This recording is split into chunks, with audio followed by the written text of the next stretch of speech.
पण ज्या लोकांना शक्य आहे त्यांनी माझं तर मत आहे की एम्ब्रिओ ट्रान्सफर कडे जास्त फोकस असला पाहिजे, कारण असं ह्या जेनेटिक अपग्रेडेशन करायला 7 ते 8 जनरेशन लागतात. म्हणजे त्या क्वालिटीची 60 लिटरची गाय तयार करायला आपल्याला ॲटलिस्ट 12 ते 15 वर्षाच्या पुढं कालावधी जाऊ द्यायला लागेल.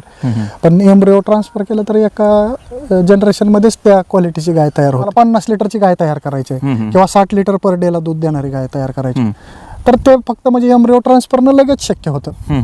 आमच्या प्रोसेसने थोडा उशीर लागतोय, दमादमाने होतंय. म्हणजे समजा आता ह्या गाई 6000 लिटरच्या आहेत आणि ह्यांना 12,500 लिटरचं क्रॉस केलं फॉर एक्झाम्पल, तर 12,500 आणि 6,000 किती झालं? 18,000.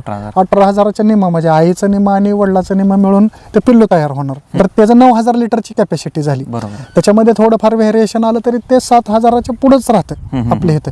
म्हणजे आधीची ही गाय किती आहे? 6,000ची आहे आणि पिल्लू झाले 8,500 लिटरचं.